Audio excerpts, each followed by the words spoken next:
Maoni yako ni gani? Hii shule bana, hii ni ufala buda. Hii ni ufala. Unatufanya Apex. Bro, hii ni damu, si ndio? Hii imetosha hiyo. Hata ziunde zima. Ziunde sleep.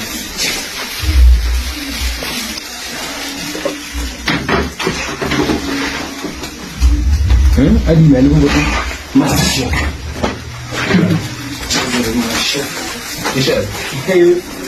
Kazi tu ni kutumia vitu za mamode tu. Hizi zote cheki tu. Hizi zote msisha from tuliwahi. Naona sawa vitu tunafanya.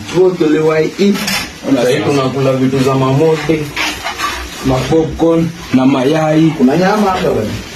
Nyama hizo ni miguu bana. Hiyo hakuna nyama hapo. Kwanza nakuwa ngine. Nimetoka Kenya na drip. Njoo. Kenya bana. Buda. Reflexion na.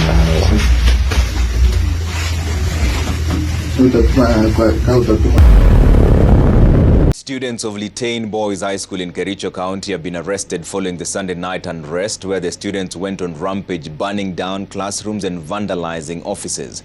The students were protesting alleged high-handedness by the school principal. Kericho County has witnessed a worrying pattern of students' unrest involving recent rampages. This follows the burning of dormitory at Kyanguli Boys High School just days after students at Litein Boys High School went on a destructive rampage. All boarding schools in Gatundu South, Kiambu County have been closed indefinitely following a series of arson attacks that destroyed dormitories and other facilities in at least 4 institutions within just 1 week. The night of March 26, 2001 will forever remain etched in Kenya's memory. At Kianguli Secondary School in Machakos, a horrific fire consumed a boys' dormitory, leaving 67 students dead and many others injured. It was one of the worst school tragedies in Kenya's history, but as investigations later revealed, this was not a simple accident. It was an act of arson, a deliberate crime that shocked the nation and drew worldwide attention. The dormitory housed more than 100 students, packed tightly in a space with limited ventilation. On that fateful night, as most of the boys slept, flames erupted with terrifying speed. The structure had barred windows with a locked exit, trapping the boys inside like prisoners. Survivors would later recount how screams filled the night air as classmates clawed desperately at doors and windows, only to be overcome by the inferno. By dawn, the ground was littered with charred remains and personal belongings, a haunting reminder of futures cut short. But what triggered this catastrophe? Investigators soon turned their attention to a brewing storm within the school. Reports indicated that discipline issues had been escalating, with growing resentment among some students over strict punishment and academic pressure. 2 names would emerge as central to the tragedy: Onyango, Opiyo and Felix Mambo, the students who were accused of setting the dormitory ablaze. The motive, according to investigators, was revenge. The 2 had been suspended previously and harbored anger towards the administration and fellow students. It was alleged that they obtained petrol and deliberately set the dormitory on fire while others slept. This was not just reckless behavior, it was a calculated act that turned the school into a death trap. Their arrest sent shockwaves across the country. For many, the thought that students could commit such an atrocity against their peers was unthinkable. The arrests, however, did not provide the closure families desperately needed. The court process was long and painful. In the end, both Davis and Felix were acquitted due to insufficient evidence. The justice system could not definitively prove their guilt, leaving families of the victims with unanswered questions. For many, it felt like justice had slipped through their fingers, compounding the grief of losing their children. One of the suspects also sustained injuries during the fire, further complicating the investigation, as some believed it suggested his involvement while others saw it as a sign he too had been a victim of the chaos. The tragedy did not go unnoticed by the highest levels of government.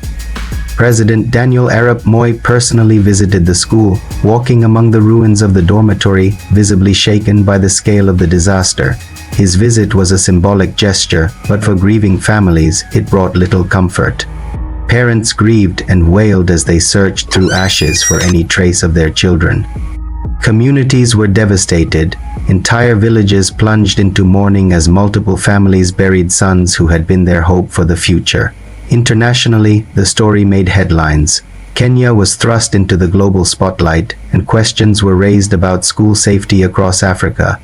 The world reacted with shock and sympathy as organizations and governments expressed condolences. But sympathy alone could not change the painful truth. 67 young lives had been lost in circumstances that could have been prevented. The Kyanguli Fire Tragedy forced Kenya to confront uncomfortable realities about its education system. Why were students housed in dormitories without proper fire exits? Why were safety measures like extinguishers, alarms, and evacuation plans missing? The tragedy revealed not just the cruelty of the perpetrators, but also systemic negligence. It exposed how schools had become death traps due to poor planning, overcrowding, and a lack of preparedness for emergencies. Survivors carried scars, both physical and emotional. Many who escaped the blaze would never forget the screams of their classmates or the smell of burning flesh. Some were hospitalized for weeks with severe burns, their bodies marked forever. Others carried invisible wounds, trauma that haunted them long after the flames were extinguished. For the families, the tragedy was unbearable. Many were poor, having sacrificed everything to send their sons to school, believing education would secure a bright future. Instead, they were handed coffins. The mass funerals that followed were heart-wrenching, with dozens of coffins lined up, each representing a dream shattered too soon. The tragedy also raised troubling questions about accountability. If the suspects were acquitted, who was responsible for the deaths? Was it the perpetrators alone, or did the school administration and government share the blame for failing to provide safe facilities? To this day, those questions remain unanswered. Kianguli was not the first school fire in Kenya, nor would it be the last, but its scale and horror made it a turning point. It became a symbol of the urgent need for reform, sparking debates about school infrastructure, discipline, and the mental health of students. Yet, decades later, many argue that little has changed, with schools across the country still facing similar risks. For instance, recently we have had a case of 17 students who died in Hillside, Endarasha. The Kyanguli Fire Tragedy was more than just a headline. It was a crime that robbed a generation of its brightest hopes, a wound that never fully healed, and a reminder of the devastating consequences when negligence, resentment, and violence collide. It remains one of the darkest episodes in Kenya's educational history, a story that continues to haunt survivors, families, and the nation at large. This is Crime Files, where we uncover the darkest crimes, tragedies, and mysteries from Kenya and beyond. If you found this story eye-opening, make sure to subscribe, like, and share. Let's grow this community and continue telling the stories that must never be forgotten.